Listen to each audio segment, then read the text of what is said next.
Kiam Koksan, Gunung Berlembah Pedang, merupakan sebuah di antara puncak-puncak pegunungan Kunlun San yang tak pernah dikunjungi manusia seperti puncak-puncak lain dari Kunlun San.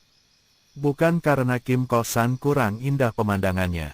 Sama sekali bukan. Bahkan tamasya alam yang tampak dari puncak gunung ini amatlah indahnya. Batu kapur yang mengeras dan mengkilap menjulang tinggi seperti menara besi menembus awan tak tampak ujungnya seolah-olah bersambung dengan langit. Pantaslah kalau ada yang mengatakan bahwa puncak Batu Perawan itu merupakan tempat kediaman dewa penjaga gunung. Awan putih yang berarak seperti domba-domba kapas, tak pernah berhenti dihembus angin langit, menjadi jinak setelah bertemu dengan Kiam Koksan, berkumpul di sekeliling puncak seperti sehelai bulu domba yang hangat. Dari puncak ini memandang ke bawah tampak awan putih mengambang di bawah kaki, menyusupi lembah-lembah bukit yang amat curam. Indah, sukar dilukiskan dengan kata-kata keindahan tamasya alam yang dapat dinikmati dari puncak Kiam Koksan. Bagaimana taman surga terbentang luas di bawah kaki, suram-suram terselimut tirai halimun menciptakan sifat yang ajaib penuh rahasia. Bukan karena kurang indah, melainkan kesukaranlah yang membuat tempat itu tidak pernah dikunjungi manusia. Sesuai dengan namanya, puncak ini terdiri dari lembah-lembah penuh batu gunung yang merupakan karang-karang meruncing dan tajam seperti pedang. Tidak terdapat jalan tertentu mendaki puncak. Tidak ada pula jalan setapak bekas kaki manusia. Semuanya liar, lebat, dan bahaya maut mengintai setiap saat bagi manusia yang berani mendatangi tempat itu. Jurang-jurang yang curam, belukar tempat persembunyian binatang-binatang buas, rumput-rumput hijau yang menopengi muara-muara dalam, penuh lumpur dan ular berbisa, dan bahaya tersesat jalan. Jangankan orang biasa, bahkan mereka yang memiliki ilmu kepandaian seperti para pertapa dan para pendekar, masih akan berpikir masak-masak lebih dahulu, untuk mendaki puncak berbahaya seperti Kiam Koksan. Pagi hari itu amatlah cerah. Halimun tidak setebal biasanya, dan karenanya sinar matahari pagi dapat mengusir halimun, menerobos di antara celah-celah daun pohon dan batu pedang, menerangi tanah puncak yang penuh lumut dan rumput hijau. Tak terkira indahnya puncak Kiam Koksan yang bermandi cahaya keemasan matahari pagi itu, sunyi dan hening, aman tentram. Seperti itulah agaknya sorga seringkali disebut-sebut oleh para pendeta, yang dijanjikan sebagai anugerah tempat tinggal bagi para manusia, yang dalam hidupnya menjauhkan diri daripada segala kemaksiatan dan kejahatan. Ketika sinar matahari mencapai kaki batu hitam mengkilap yang ujungnya berselimut awan langit, tampaklah seorang kakek tua renta duduk bersila di atas batu halus. Kakek ini sudah amat tua, terbukti dari kulit wajahnya yang penuh keriput, dagingnya yang sudah tipis, sehingga tulang-tulangnya menonjol di balik kulit. Rambutnya yang putih semua terurai panjang sampai ke punggung dan sebagian menutupi kedua pundaknya. Kalau ditaksir, kakek ini tentu tidak kurang dari 100 tahun usianya. Pakaiannya yang sederhana hanya merupakan kain putih yang sudah agak menguning dibalut-balutkan ke tubuhnya. Kakinya telanjang seperti kepalanya. Dia duduk bersila di bawah batu pedang yang tinggi itu dengan kedua kaki dan kedua lengan menyilang, duduk tak bergerak-gerak dengan kedua mata dipejamkan. Dilihat dari jauh, dia seperti telah membatu, lebih menyerupai sebuah arca batu daripada seorang manusia hidup.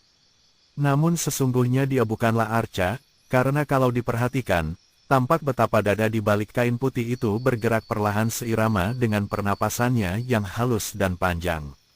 Di atas tanah, depan kaki yang bersilang dengan bentuk teratai, terdapat sebatang pedang telanjang, yang mengeluarkan sinar kehijauan setelah tertimpa cahaya matahari. Sebatang pedang yang indah bentuknya, namun amat aneh, karena berbeda daripada pedang-pedang umumnya yang terbuat dari baja-baja pilihan, pedang yang terletak di depan kakek itu adalah sebatang pedang kayu. Perlahan-lahan sekali, sedikit demi sedikit, sinar matahari memandikan wajah tua keriputan itu. Di bawah sinar keemasan sang surya, wajah itu tampak amat elok dan tak dapat diragukan pula bahwa kakek ini dahulu tentu seorang pria yang amat tampan. Bentuk dan raut wajahnya masih jelas membayangkan ketampanan seorang pria. Kehangatan sinar matahari yang sedap nyaman itu menyadarkannya dari samadi. Dia membuka kedua matanya dan orang akan heran kalau melihat sinar matanya. Orangnya jelas sudah amat tua, namun sepasang matanya bening seperti mata seorang anak kecil yang masih bersih batinnya. Bagi seorang ahli kesaktian, hal ini saja sudah menjadi bukti bahwa kakek ini telah mencapai tingkat ilmu yang amat tinggi, karena hanya orang yang memiliki sinkang amat kuat saja yang dapat mempunyai sepasang mata seperti itu. Dengan pandang mata penuh kagum kakek itu memandang ke depan, lalu ke kanan kiri dengan sinar matanya seolah-olah dia minum dan menikmati segala keindahan yang dicipta oleh sinar keemasan sang surya itu. Kemudian dia menggeleng kepalanya, dan bibirnya bergerak-gerak, mengeluarkan kata-kata lirih. Ya Tuhan yang Maha Kasih, sampai sedemikian besarkah kasihmu kepada seorang penuh dosa seperti aku? Berhakkah aku menikmati semua ini? Tak mungkin. Tian hanya melimpahkan ganjaran kepada orang yang telah berjasa di dalam hidupnya. Guruku dahulu mengatakan dalam pasanya bahwa aku harus berbuat jasa terhadap manusia dan dunia. Apakah jasaku selama aku hidup? Tidak kata, hanya malapetaka yang menjadi akibat dari semua perbuatanku. Dan semua itu karena aku pandai ilmu silat, karena siang pokiam ini. Tuhanku, aku tidak akan menggelak taivata kenyataan. Aku rela tain siap sedia menerima hukuman-hukumannya. Tak mungkin aku membebaskan diri taivata palangku karma. Aku tidak berhak menikmati kemurahan dan kasihmu, ya Tuhan. Kata-kata terakhir kakek itu bercampur isak tertahan, dan dia lalu memejamkan kembali kedua matanya, seolah-olah dia tidak mengizinkan matanya memandangi segala keindahan yang terbentang luas di depannya. Keadaan menjadi sunyi kembali. Sunyi sama sekali, tidak. Terdengar kicau burung pagi, riak air di belakang batu pedang, dan desau angin menghembus lewat mempermainkan daun-daun pohon. Paduan suara ini seolah-olah mengejek kakek itu, seolah-olah menertawakan kebodohan dan kebutaan manusia. Tuhan Maha Kasih, tidak membeda-bedakan. Siapapun dia yang bersedia, akan menerima uluran kasih-Nya, seperti cahaya matahari pagi yang tidak memilih-milih siapa yang akan disinarinya. Kasih sayang Tuhan merata tanpa perbedaan. Tidak dikotori dosa manusia, besar kecilnya kasih yang dilimpahkan tergantung daripada rasa penerimaan si manusia sendiri. Tiba-tiba terjadi perubahan pada paduan suara itu. Kicau burung yang tadinya merdu, kini berubah cecowetan penuh kejut dan takut, tanda bahwa terjadi sesuatu yang tidak wajar di tempat itu. Kemudian muncullah bayangan orang-orang berkelebat cepat. Gerakan mereka tangkas seperti burung-burung raksasa, dan dalam sekejap mata saja, 9 orang telah membentuk lingkaran kipas, di depan kakek yang bersama di dalam jarak kurang lebih 10 meter. Kenyataan bahwa 9 orang ini dapat mendaki puncak, ditambah dengan gerakan mereka tadi, tentu saja mereka ini bukanlah orang-orang biasa, melainkan orang-orang yang memiliki ilmu kepandaian tinggi. Ketika mereka berlompatan di depan kakek itu, kaki mereka tidak menimbulkan suara seperti kaki burung hinggap di atas dahan. Mereka berdiri tak bergerak, namun dalam keadaan siap siaga, memasang kuda-kuda dengan gaya masing-masing, seluruh urat saraf menegang. Pandang mata ditujukan ke arah kakek dan pedang yang terletak di depannya. Pandang mata yang menyapu wajah kakek itu mengandung benci yang mendalam, adapun ketika pandang mata menyapu pedang, kebencian berubah menjadi rasa kepingin yang tak disembunyikan. Biarpun kedatangan 9 orang sakti itu hanya ditandai perubahan pada kicau burung, ternyata telah diketahui oleh kakek tua renta yang sedang duduk bersamadi. Dia membuka kedua matanya dan menyapu dengan pandang matanya ke arah 9 orang yang berdiri mengurungnya dalam bentuk lingkaran kipas. Mulutnya tersenyum, sedikitpun tidak memperlihatkan rasa heran seolah-olah kedatangan mereka itu memang telah diduganya. Adapun 9 orang itu ketika bertemu pandang sedetik dengan sapuan matanya, menjadi terkejut dan bergidik. Mereka temukan, pandang mata itu saja cukup memperingatkan mereka bahwa kakek yang mereka kunjungi ini makin tua makin ampuh kesaktiannya. Si Chun Hong, aku datang untuk menerima pedangmu sebagai pengganti nyawamu, yang semestinya ku kirim ke neraka, agar dendam hatiku terhadapmu lunas. Kakek itu menoleh ke kanan karena yang bicara ini adalah orang yang berdiri paling kanan dalam lingkaran kipas itu. Bibirnya tersenyum lebar memperlihatkan mulut ompong tak bergigi lagi, seperti senyum seorang bayi yang belum bergigi.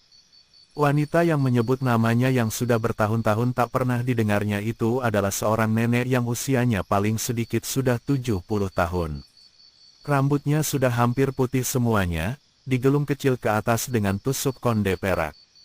Wajahnya masih belum kehilangan raut dan bentuk yang manis, hanya mulut yang dahulunya amat indah manis itu kini agak nyamprut karena tidak bergigi lagi. Tubuhnya yang dahulunya tinggi semampai itu kini agak membongkok dan kurus. Pakaiannya sederhana dan berwarna hijau. Dari depan, tampak gagang pedang tersembul di balik pundak kanannya. Hei, bukankah engkau Luciancu? Ah, tubuhmu mungkin sudah menjadi tua, namun semangatmu panar masih muda, Xiancu. Engkau mendendam kepadanya dan menghendaki pedang siang, pokeam sebagai pengganti nyawaku. Dalam hal apakah engkau mendendam kepadaku? Keparat tuah bangka, jangan kau kira akan dapat mendesakku dengan pertanyaan untuk membikin aku malu. Aku sudah tua, dan semua yang hadir itu adalah tokoh-tokoh besar di dunia Kang Ao. Tidak perlu malu aku mengaku. Puluhan tahun yang lalu engkau telah mempergunakan kepandaianmu menggagahi dan memperkosaku. Dendamku kepadamu setinggi langit. Kakek itu tertawa, lalu mengangguk-angguk. Panar, alangkah cepatnya sang waktu meluncur. Ketika itu engkau baru berusia kurang dari 30 tahun, dan engkau terkenal sebagai seorang pendekar wanita yang selain lihai juga cantik, dan terutama sekali angku sehingga engkau menolak semua pinangan pria membuatmu masih perawan dalam usia hampir 30. Aku pun ketika itu masih muda belum 50 tahun. Aku tergila-gila kepadamu, menggunakan kepandaian memasuki kamarmu dan memperkosamu. Akan tetapi, Luciancu, lupakah engkau betapa engkau kemudian menerimaku dengan penuh kehangatan, betapa engkau menangis dan merengek-rengek ketika hendak kutinggalkan.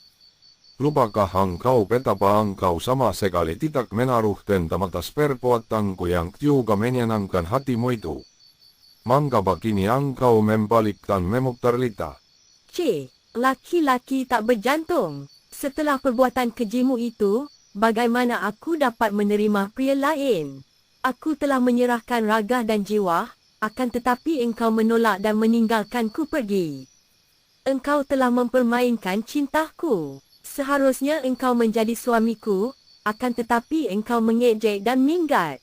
Keparat, dendamku sedalam lautan setinggi langit. Hahaha, engkau mau menang sendiri, Xiancu.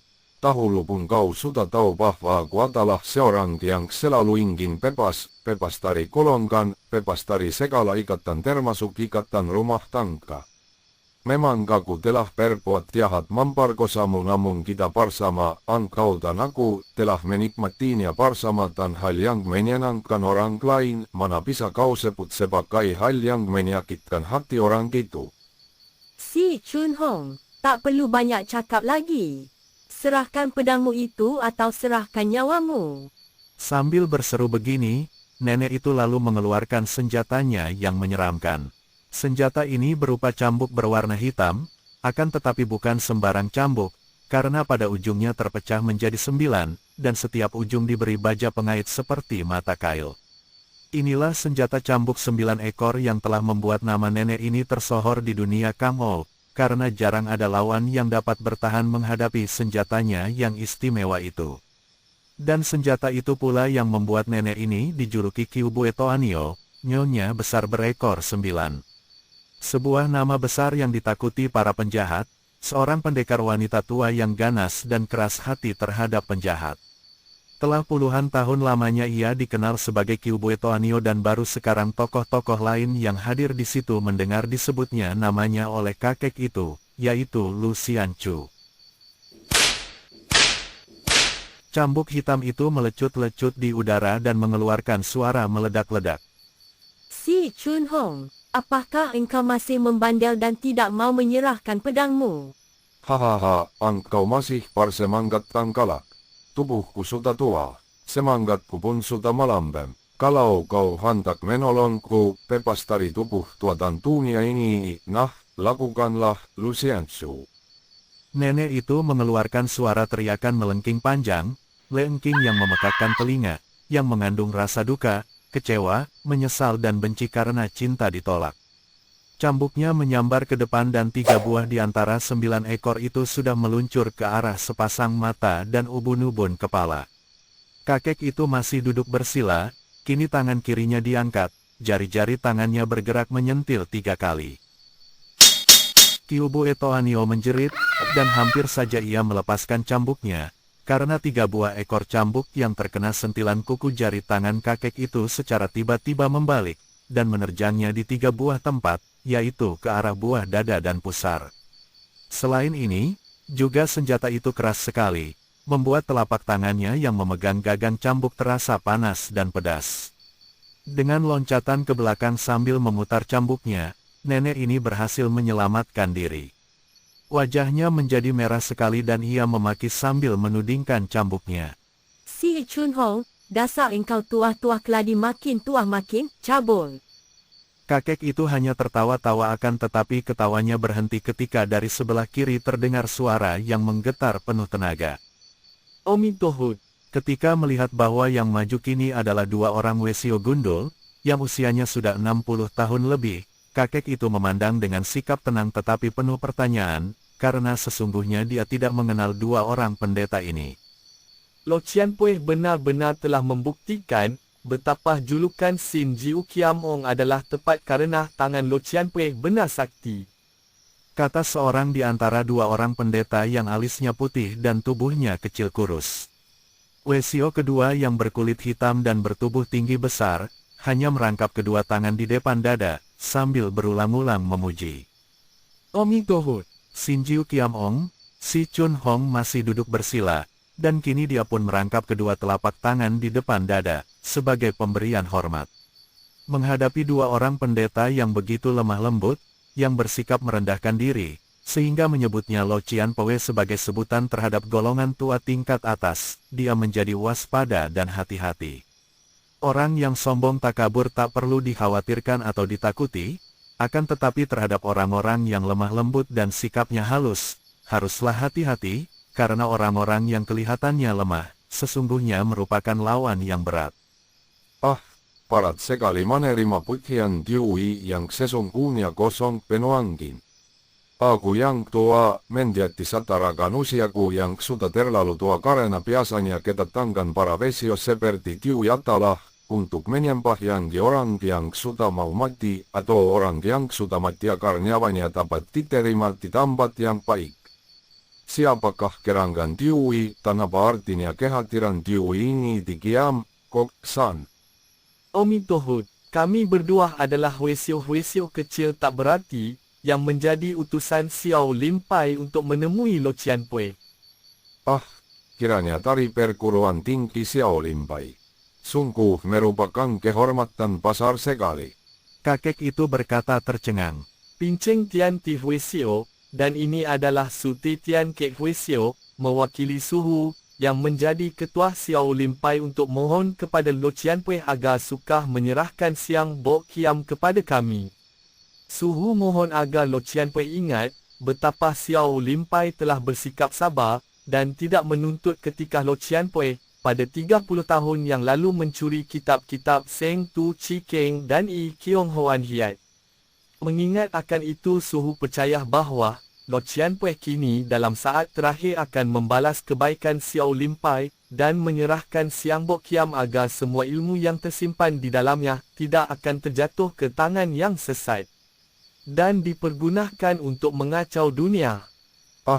Kiranya Tiui adalah murid-murid Tiong Pek Hosiang. Kalau begitu Tiui adalah tokoh-tokoh tingkat tua dari Xiao Limpai. Kehormatan besar sekali bagiku. Guru Tiui memang sejak dahulu halus dan sopan santun, namun cerdik sekali. Memang aku telah mengambil 2 buah kitab yang Tiui maksudkan. Hal itu kulakukan karena Tiong Pek Hosiang terlalu pelit untuk meminjamkannya kepadaku. Xiao Limpai agaknya lupa bahwa ketika mendiangkat susu yang bijaksana menyalin dan memperbaiki kitab-kitab dari barat adalah dengan niat agar kitab-kitab itu dapat dipelajari semua manusia. sehingga umat manusia dapat menjadi kuat lahir batinnya. Pagan tetapi oleh Xiao Limpai ilmu itu dipendam, disembunyikan dan hanya diturunkan kepada murid sebagian taibata ilmu yang dimiliki oleh guru. Dengan demikian, bukankah ilmu itu makin lama makin berkurang dan menjadi rendah nilainya. Biarpun tua buah kitabnya kuambil, namun Xiao Limpai telah memiliki ilmunya. Kitabnya hanya merupakan catatan saja, dan dengan pintanya kitab ketangkanku, sesungguhnya Xiao Limpai tidak kehilangan apa-apa. Ilmu kepandaian dapat dibagi-bagikan sampai kepada selaksa orang manusia tanpa mengurangi sumbernya. Mengapa begitu pelit dan Dewey menuntut tentang tua buah kitab pelajaran? Tidak, aku tidak dapat memberikan siang pokiam, kecuali kepada dia yang berjodoh. Omi Tohut. Wesio tinggi besar hitam, Tian Ke Wesio, melangkah maju dan membentak keras. Kini Wesio itu membelalakan matanya memandang Sin Jiu Kiam Ong, dan ternyata sepasang matanya lebar sekali. Wajahnya membayangkan kekasaran dan kejujuran seperti wajah Tio Hui, tokoh pahlawan dalam cerita Samkok. Lo Cian Pui agaknya menghendaki kami menggunakan cara Lo Cian Pui sendiri. Meminjam kitab-kitab tidak boleh, lalu menggunakan kepandaian mendapatkan kitab-kitab itu. Kini kami minta baik-baik, tidak Lo Cian Pui berikan, apakah berarti bahwa kami harus menggunakan kepandaian untuk mendapatkan pedang Siang Bok Kiam itu? Sin Jiu Kiam Ong memandang Wesio itu sambil tersenyum. Pandang matanya bersinar gembira. Orang yang keras dan jujur selalu mendapatkan rasa suka di hatinya, karena orang yang demikian itu lebih mudah dihadapi. Ia mengangguk dan menjawab, Kalau seperti itu wawasanmu, maka benarlah demikian agaknya. Bagus. Sin Jiu Kiam Ong terkenal sebagai ahli pedang ahli luekang. Namun pinceng sedikit-sedikit juga telah berlatih selama puluhan tahun. Setelah berkata demikian, Tian Ke Wesio membalikkan tubuhnya, dan dengan gerakan kokoh kuat, lengan kanannya yang besar itu mendorong dengan pukulan ke depan, ke arah sebatang pohon yang jaraknya ada 3 meter dari tempat dia berdiri. Sambaran angin pukulan yang dahsyat membuat batang pohon tergetar daun-daunnya seperti dilanda angin topan, dan berhamburanlah daun-daun yang rontok ke atas tanah seperti hujan. Andai kata manusia diserang dengan pukulan jarak jauh seperti ini, pasti akan remuk tulang-tulangnya, dan rontok isi dadanya. Namun Sin Jiu Kiam Ong tersenyum lebar menyambut demonstrasi tenaga Sin Kang yang mencapai tingkat tinggi itu. Hahaha, memang itu amat sukar, merusak amatlah mutanya. Manusia adalah perusak terbesar di antara segala makhluk. Tiang Ke Wesio, untuk merusak dan merobohkan pohon itu sampai ke akar-akarnya adalah hal yang dapat dilakukan semua orang. Bahkan tetapi, dapatkah engkau membuat sehelai daun saja? Biarlah ku coba mengembalikan tahun-tahun itu ke tempatnya, sungguh pun tak mungkin dapat kembali seperti asalnya, karena kekuasaan itu hanya dimiliki Tian. Sin Jiu Kiam Ong yang masih duduk bersila itu menggerakkan kedua tangannya ke depan, ke arah daun-daun yang jatuh berhamburan ke atas tanah tadi. Dan, bagaikan ada angin puyuh, secara tiba-tiba semua daun itu bergerak, berputar-putar dan terbang naik ke atas pohon menempel sejadinya pada cabang-cabang dan ranting-ranting, ada yang gagangnya menancap, ada yang melekat pada batang pohon. Akan tetapi tidak ada yang rontok lagi ke bawah. Melihat ini, Tian Ke Wesio menjadi agak pucat wajahnya dan maklumlah dia, bahwa tingkat kekuatan Sin Kang kakek tua renta itu jauh lebih tinggi daripadanya. Ia melangkah mundur sambil merangkapkan kedua tangan di depan dada dan menggumam. Omi Tohut, maaf Suteku dan Pinceng, melupakan kebodohan sendiri. Kata Tian Ti Wesio dan si Wesio kurus ini sekarang menggerakkan kedua tangan ke depan, ke arah pedang kayu yang terletak di depan kaki Sin Jiu Kiam Ong dan, pedang itu tiba-tiba melayang naik seperti tersedot besi sembrani, lalu terbang ke arah kedua tangan tokoh Xiao Limpai itu. Semua tokoh yang berada di situ tahu belaka bahwa kekuatan Sin Kang Wesio alis putih ini jauh lebih tinggi daripada kekuatan sutenya. Sin Jiu Kiam Ong mengeluarkan suara memuji. Bagus, Siang Bok Kiam sebelum kuizinkan, kamu tidak boleh berganti majikan. Kembalilah. Ia menggapaikan tangan kirinya dan pedang kayu yang sudah terbang ke arah kedua tangan Tian Tiwesio itu, tiba-tiba berputaran lalu membalik, melayang ke arah Sin Jiu Kiamong. Tian Tiwesio menjadi penasaran sekali. Ia menambah kekuatan pada kedua lengannya, bahkan tubuhnya agak merendah ketika dia menggerakkan kedua tangan ke arah pedang. Siang Bok Kiam kembali berputaran di udara seolah-olah bimbang hendak terbang kemana. Akan tetapi akhirnya terbang kembali ke Sin Jiu Kiamong, dan jatuh ke depan kakek itu di tempatnya yang tadi. Tian Tiwesio mengusap peluh di keningnya, lalu menjura dan merangkap kedua tangan di depan dada. Sin Jiu Kiamong makin tua makin gagah tepat seperti apa yang telah diperingatkan suhu kami Sian Chai. Tian Tiwesio terlalu memutsi. Kata Sin Jiu Kiamong. Orang Shesi, kalau lain orang menghormatimu, aku Sinto Gihiap tidak. Aku sudah mengenal isi perutmu. Aku seorang dari golongan pendekar, termasuk kaum benar dan bersih. Bagaimana aku dapat berdiri sederajat dengan engkau seorang tokoh sesat dan kotor? Aku datang bukan untuk minta-minta diberi Siang Bhokiam, melainkan untuk memenggal kepalamu dan merampas pedangmu. Sin Jiu Kiamong memandang orang yang bicara dengan suara keras itu. Dia adalah seorang kakek berusia 70 tahun lebih, namun tubuhnya masih berdiri tegak dan tegap, wajahnya membayangkan kegagahan dan ketampanan, sebatang golok telanjang berada di tangan kanan mengeluarkan cahaya berkeredepan. Pakaiannya ringkas dan sederhana, berwarna kuning bersih. Kiranya Sinto Gihiap yang datang. Bagiku, tidak kata permusuhan dengan seorang pendekar putiman seperti engkau. Mengapa engkau datang-datang memaki orang? Lidah ular, istriku telah meninggal dunia. Namun dendamnya dan dendamku kepadamu takkan lenyap sebelum golokku berhasil memenggal lehermu. Biarlah disaksikan oleh para orang gagah di sini. Mendengarkan pengakuanku, karena aku bukan seorang pengecut. 50 tahun yang lalu, dengan kepandaianmu merayu, engkau telah mengganggu istriku, memaksanya melakukan hubungan perdinan denganmu. 50 tahun yang lalu aku kalah terhadapmu, akan tetapi coba-coba kita buktikan sekarang. Bangkitlah dan lawan golokku. Sin Jiu Kiamong menudingkan telunjuknya ke arah hidung pendekar yang kini sudah tua itu. Sinto Gihiap sebelum memaki orang mengapa tidak meraba hidungmu lebih dahulu. Aku memang melakukan hubungan cinta gelap dengan istrimu, akan tetapi apa salahnya itu kalau dia sendiri menghendakinya. Dan ketahuilah, aku sampai hati melakukan hal itu, karena mengingat betapa engkau mendapatkan istrimu yang cantik jelita itu dengan jalan merampas dan memaksa. Engkau mendapatkan dengan membunuh suaminya si perampok tunggal ditaipu kemudian merampas istrinya yang cantik. Apakah kau kira aku tidak tahu bahwa engkau membunuh perampok itu bukan sekali-kali tertolong jiwa pendekarmu, melainkan tertolong nafsu birahimu melihat istrinya yang cantik. Engkau merampas wanita dengan kekerasan, aku merampas cintanya dengan cara halus. Apa petanya? Setidaknya aku lebih berhasil mendapatkan cintanya. Keparat, penjahat sabul, engkau, Diai Watsat yang tak tahu malu. Sebentar lagi engkau tentu mampus di sini.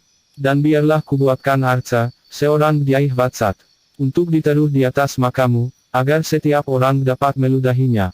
Setelah berkata demikian, Sin Gihiap lalu meloncat ke arah sebuah batu gunung sebesar manusia. Goloknya mendahuluinya, merupakan sinar putih cemerlang, berkelebatan dan menggulung-gulung di sekitar batu itu, dan terdengar suara keras dan bunga api berpijar-pijar menyilaukan mata. Setelah gulungan sinar berkilauan lenyap, dan semua orang memandang ke arah batu di antara debu itu, kini tampaklah bahwa batu itu telah menjadi arca yang menggambarkan kepala Sin Jiu Kiamong. Biarpun kasar, akan tetapi jelas tampak bahwa itu adalah arca si kakek tua renta, yang kini duduk bersila sambil memandang arca itu dan tersenyum. Wah, makin hebat saja kepandaianmu, psikolog sakti. Akan tetapi bukan ilmu goloknya yang kumaksudkan, melainkan ilmu kiranya. Sayang begitu kasar, tidak dapatkah diperhalus lagi, biar ku bantu engkau. Setelah berkata demikian, Sin Jiu Kiamong mengambil Siang Bokiam, yang masih menggeletak di depan kakinya dan sekali dia memutar pedang kayu itu terdengar suara bercuit nyaring. Segulung sinar hijau menyambar ke depan, ke arah patung, terus sinar itu mengelilingi arca batu, kemudian terbang kembali ke arah Sin Jiu Kiamong. Semua orang memandang dan arca batu yang tadinya kasar, kini telah menjadi halus seperti digosok pisau tajam dan agak mengkilap indah. Kiamsut yang hebat. Akan tetapi siapa takut? Lihat golok. Sin Tugihiap yang sudah marah sekali menerjang maju dengan goloknya. Sin Jiu Kiamong tertawa dan menggerakkan Siang Bok Kiam, membuat gerakan berputar mengelilingi golok lawan. Yang berputaran hanya sinar pedangnya karena kakek itu sendiri hanya duduk bersila, dan jarak antara mereka masih jauh. Namun si golok sakti berteriak kaget, dan cepat melompat mundur memandang ujung lengan bajunya, yang sudah buntung. Kiamong masih pantas menjadi Kiamong. Terdengar suara memuji dan kini dua orang kakek yang berpakaian seperti petani, bersikap sabar, tenang dan gagah, telah maju. Namun sayang Kiamong hanya memajukan lahir tanpa mengingat kemajuan batin sehingga kulitnya indah iznia busuk. Shinchu Kiamong kami Hoasan Shang Xinkiam menjadi utusan Hoasanpe untuk minta partang gungan jawabmu terhadap dosa-dosamu. Engkau pernah mencuri seorang murid perempuan Hoasanpe, mencuri pedang pusaka dan mencuri ramuan obat yang dibuat oleh suco kami. Ketua kami akan berpikir untuk bersikap bijaksana melupakan dosa-dosamu terhadap kami apabila engkau suka menyerahkan pedang Shan Bokyam kepada kami. Kakek tua renta itu mengerutkan keningnya, akan tetapi senyumnya masih ramah ketika dia menjawab. Bermacam-macam alasan yang dikemukakan, bermacam-macam pula yang dipergunakan.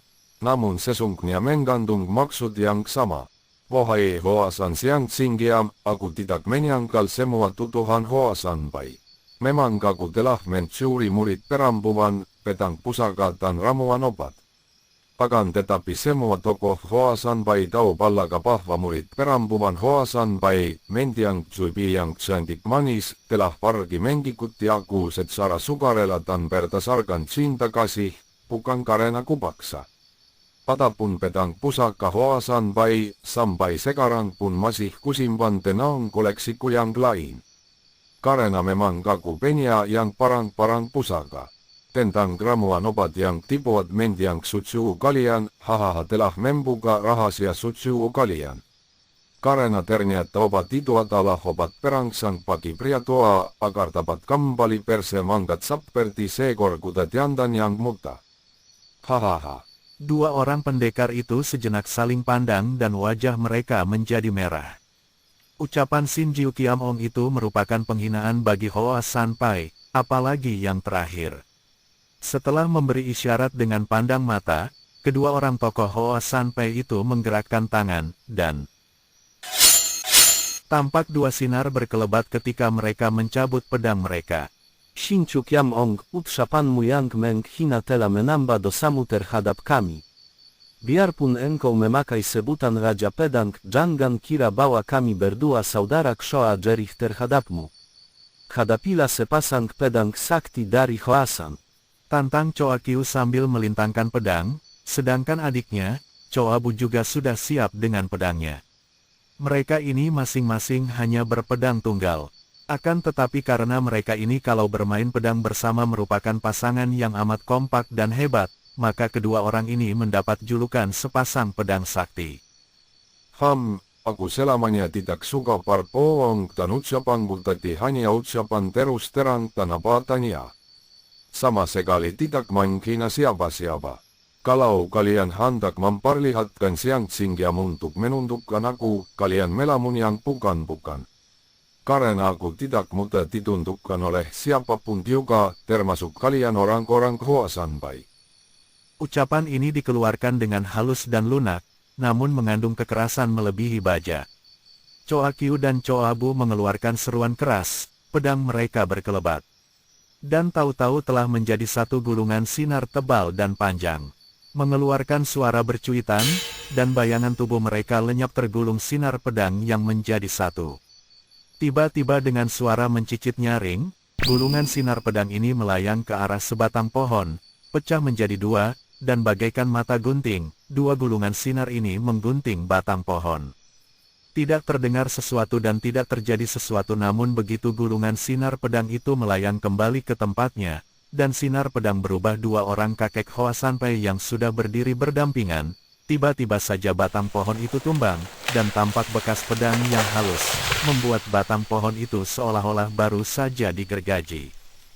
Hahaha, kalian ini pun bukan lain hanyalah kanak-kanak tukang merusak tanaman. Sin Jiu Kiam Ong mentertawakan. Kakek Choa Kiu dan Choa Bu marah sekali. Shin Chu Kiam Ong, beranika kau menghadapi pedang kami? Mengapa tidak? Lihat pedang. Dua orang kakek itu kembali menggerakkan pedang dan seperti tadi, dua gulungan sinar terang menjadi satu, menjadi gulungan yang amat kuat, dan tiba-tiba terdengar suara mencicit keras ketika sinar pedang itu menyambar ke arah Sin Jiu Kiam Ong. Kakek itu tertawa, menyambar pedang kayu di depan kakinya, lalu menggerakkan pedang kayu menusuk ke arah sinar pedang yang menyambarnya seperti kilat itu. Gulungan sinar pedang yang berkelebat itu menjadi kacau gerakannya, berkali-kali mengitari tubuh Sin Jiu Kiam Ong, berusaha membabat tubuh kakek itu, namun selalu terhalang sinar hijau dari pedang kayu. Bahkan kemudian terdengar suara keras dan sinar pedang yang tebal itu tiba-tiba pecah menjadi dua, yang satu terpental ke kanan, yang lain ke kiri. Sinar pedang lenyap dan kedua orang kakek itu sudah berdiri dengan muka pucat. Ujung pedang mereka somplak sedikit. Mereka saling pandang, lalu menghela napas panjang. Sebagai dua orang sakti, mereka tidaklah nekat dan cukup maklum bahwa ilmu kepandaian mereka masih jauh di bawah tingkat kakek sakti itu. Mereka tahu diri, lalu kembali ke tempat tadi, memandang dengan mata penuh penasaran sambil menyimpan pedang masing-masing. Sin Jiu Kiam Ong yang sudah menundukkan 6 orang lawannya, kini menoleh kepada 3 orang yang masih belum bergerak, dan belum mengeluarkan kata-kata sampai saat itu, hanya menonton saja.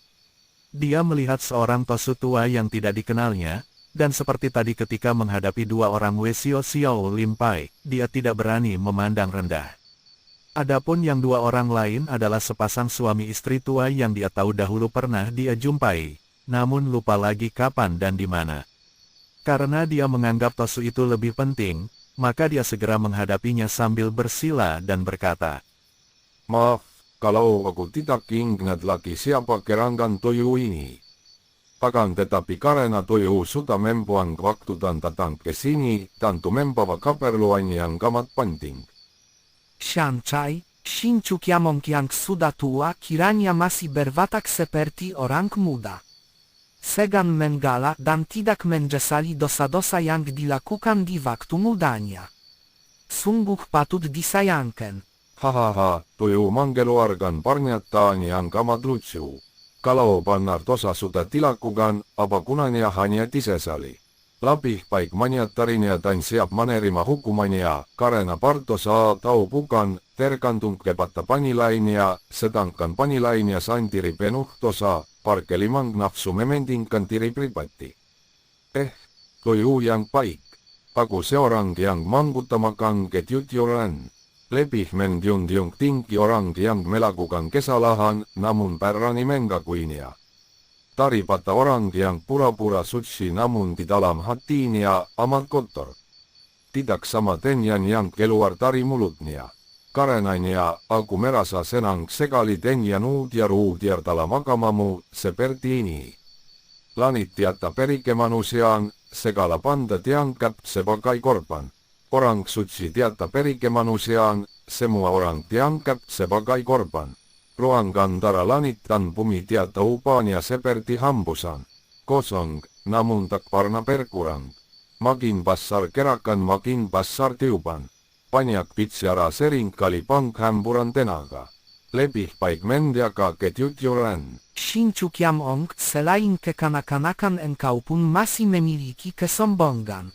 Menggunakan ayat suci kitab Totik Keng untuk menghantam seorang tosu seperti Pinto. Sungguh menyebalkan. Kiam Ong, ketahuilah bahwa Pinto adalah Kok Chin Tzu, utusan dari Kong Tong Pai. Jangan engkau pura-pura lupa betapa dahulu engkau pernah membunuh 5 orang anak murid Kong Tong Pai. Kedatangan pinto ini mewakili 5 orang tua Kong Tong Pai untuk menagih hutang. Kami bukan orang-orang yang haus darah. Akan tetapi sudah cukup adil kiranya kalau engkau menyerahkan pedang Xiang Bokyam untuk menebus dosamu terhadap kami. Sin Jiu Kiam Ong mengangguk-angguk. Tiatti Toju ini seorang di antara Kong Tong Noloitlin yang tersohor hebat sekali ilmu kepandaiannya. Yang puluhan tahun lamanya melatih diri kini kabarnya mencapai tingkat yang sukar dicari bandingnya. Bagus. Kabarnya tiante Samlomo yang menjadi 3 tatuk sesat terbesar di seluruh dunia, juga merasa tiari untuk mengganggu Kong Tong Pai karena kalian 5 kakek sakti. Kini seorang di antara mereka memberi kehormatan kepadaku. Hahaha, Kokchin Sudoyu engkau ini kakek yang keberapakah? Yang keempat lain adalah para suhenku. Tiati yang termuta. Yang tua-tua kaknya masih enggan merendahkan diri, akan tetapi aku percaya yang termuta sekalipun tentu memiliki kesaktian luar biasa. Namun sayang, Toyu, aku tidak dapat menyerahkan pedang ini kepadamu. Kalau begitu perhitungan lama harus diselesaikan dengan mengadu ilmu. Begitukah wawasanmu Toyu? Kakaknya Toyu masih belum tahu ataukah pura-pura tidak tahu mengapa dahulu 5 orang anak murid Kong Tong Pai tewas di tanganku. Kami telah bentrok di tempat suci. Aku yang sudah terkenal sebagai seorang penyatir kesenian di waktu muda, tak usah disebut-sebut lagi mengapa aku berada di tempat suci. Akan tetapi 5 orang tosu muda Kong Tong Pai main-main di tempat suci yang dilayani para pelatsur. Apakah mereka itu berada di sana untuk berceramah tentang kebatinan? Betapa banyaknya orang-orang yang pada lahirnya pura-pura menjadi orang suci, namun batinnya kotor melebihi orang-orang yang mereka anggap sesat dan jahat. Karena pernyataan dan teguranku, mereka marah dan kami perkelahi. Di dalam perkelahian ada yang menang dan ada yang kalah. Yang menang hidup, yang kalah luka atau mati. Apakah yang aneh dalam hal itu? Kalau Toyu menganggapnya suatu penasaran dan kini hendak mengulang kesalahan mereka, menantangku, terserah. Wajah Tosu itu menjadi merah, kemudian menjawab, suaranya keren. Sebagai tokoh Kong Tong Pai, tak mungkin pinto mendengarkan keterangan satu pihak saja. Untuk minta keterangan anak murid kami yang tewas tak mungkin. Yang jelas anak murid Kong Tong Pai selalu menjunjung kebenaran. Adapun nama Sin Jiu Kiam Ong siapakah tidak mengenalnya dan mengetahui orang macam apa. Kami Kong Tong Nolojin berkewajiban membela nama Kong Tong Pai. Sin Jiu Kiam Ong bersiaplah dan mari kita mulai. Engkau yang berniat menggatu ilmu, engkaulah pula yang mulai, Toyu. Aku siap melayanimu. Tosu ini melangkah maju. Ia bertangan kosong dan dia menjura ke arah Sin Jiu Kiam Ong sambil berkata, Pinto menghormat usiamu yang lebih tua. Karena dahulu engkau membunuh 5 orang murid Kong Tong Pai dengan tangan kosong. Sudah semestinya kalau kini Pinto juga menghadapimu dengan tangan kosong. Kalau Pinto kalah, biar lain kali kami dari Kong Tong Pai kembali lagi. Kalau engkau yang kalah, Pinto akan membawa pergi Xiang Bokyam sebagai tebusan dosa. Hahaha, selalu tersembunyi pamrih dalam setiap perbuatan. Di mana-mana manusia sama menjadi hamba nafsu pribadi. Silakan. Tosu itu mengangkat kedua lengannya ke atas kepala, lalu kedua tangan yang dibuka jari-jarinya itu mengeluarkan suara berkerotokan. Tergetar hebat dan kedua tangan itu kini bentuknya seperti cakar naga, dan kulit tangan itu berubah menjadi kemerahan. Inilah ilmu Ang Leong Jiao Kang, ilmu cakar naga merah, dari Kong Tong Pai yang sudah amat terkenal kedahsyatannya. Kabarnya, ilmu ini kalau sudah mencapai tingkat tinggi, menjadi amat hebat, sehingga tangan berubah seperti baja panas. Tidak saja kuat untuk melawan senjata tajam lawan, juga kalau mengenai tubuh lawan menimbulkan luka-luka terbakar yang tak terobati lagi. Dengan beberapa langkah, Tosu tua itu sudah berada di depan Sin Jiu Kiam Ong, Kedua tangannya dengan telapak tangan terbuka digerakkan ke depan, mengarah kepala dan dada kakek yang duduk bersila dengan tenangnya itu. Bergeraklah, lawanlah, pinto bukan seorang pengecut yang menyerang orang yang tak mau melawan. Kok Cincu berkata suaranya nyaring dan kedua tangannya sudah menggetar-getar amat hebatnya. Sin Jiu Kiam Ong tersenyum. Kiranya Kong Tong noloitin masih ingkatakan watak pentekar. Sungguh menyenangkan sekali. Pakan tetapi, sayang masih dikotori rasa tamak. Biarlah ku sambut Anglion Kiau Kang, karena inilah nama ilmumu bukan.